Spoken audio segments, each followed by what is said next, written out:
तीसरी तरफ गुरुद्वारे से वाहेगुरु की आवाज आती है, तो चौथी जानिब ईसाई हमारे भाई अपने चर्च में अपनी गॉड की वर्शिप करते हैं।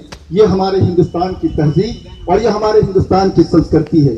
और इसी तहजीब को हिंदुस्तान सिर्फ तहजीब ही नहीं बल्कि यहाँ पर तमाम चीजें मौजूद है, तमाम धन और दौलतें मौजूद है, चाहे वो सनती पैदावार हो, चाहे वो ज़रई पैदावार हो, तमाम चीजों में ये हिंदुस्तान खुद मुख्तार है, अपने बलबूते पर हिंदुस्तान है। यही वजह थी कि हिंदुस्तान को जो सोने की चिड़िया कहा जाता था, और इस वजह से अंग्रेजों को देखा नहीं गया और अंग्रेजों ने यहाँ की दौलतों को लूटना शुरू किया। और न सिर्फ दौलतों को लूटा बल्कि हिंदुस्तानियों पर जुल्म और सितम के पहाड़ ढाए गए। और न सिर्फ जुल्म और सितम किए गए बल्कि हिंदुस्तानी हमारी माँ और बहनों की इज्जतें लूटी गई। और ऐसा माहौल बन गया था कि अंग्रेजों के खिलाफ किसी की हिम्मत नहीं थी कि वो अपनी जबान को खोल सके। लेकिन फिर भी इस हिंदुस्तान की सरजमीन ने ऐसे सपूतों को पैदा किया, भगत सिंह आजाद को पैदा किया, बिस्मिल प्रसाद को पैदा किया, चंद्रशेखर आजाद को पैदा किया, मौलाना अबुल कलाम आजाद को पैदा किया, अशफाकुल्लाह खां को पैदा किया। ये ऐसी हस्तियां थी जिन्होंने अंग्रेजों के खिलाफ डट कर मुकाबला किया। और नौबत यहां तक पहुंची कि इन्होंने इस मुल्क की खातिर, इस मुल्क की आजादी की खातिर अपनी जान का नजराना भी पेश कर दिया। ये वो लोग थे।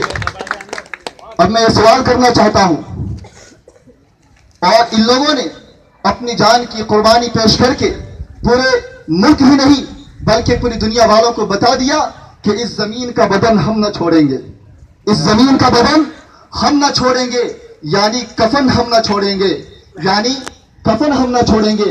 और हमारा ईमान यही है कि मर की भी वतन न छोड़ेंगे, हमारा ईमान यही है कि मर की भी वतन न छोड़ेंगे।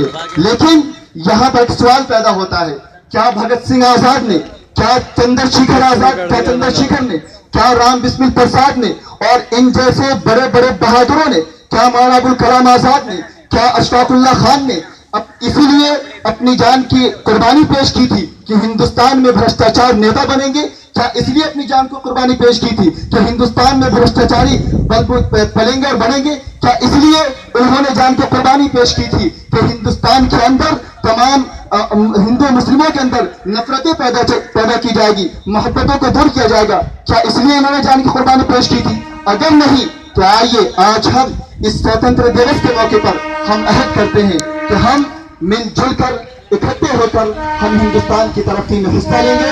और जो लोग हिंदुस्तान पर गलत नियतों से देखते हैं, जैसे कि ISI जो हिंदुस्तान पर हमला करते हैं, दहशतगर्दी का हमला होता है, हम अपने मुल्क की सरहदों की हिफाजत करेंगे। और इन जैसे दहशतगर्दियों को हम ये बता देंगे कि मर्द हक आगा को हक से फिरा सकता नहीं और बातिल ताकत हिंदुस्तानियों को दबा सकता नहीं। जबर इस्तिबदाद जुल्म जोर हो तो क्या हुआ, हिंदुस्तानी सर कटा सकता है लेकिन सर झुका सकता नहीं। बस अपनी बात यही खत्म करता हूँ। Thank you very much.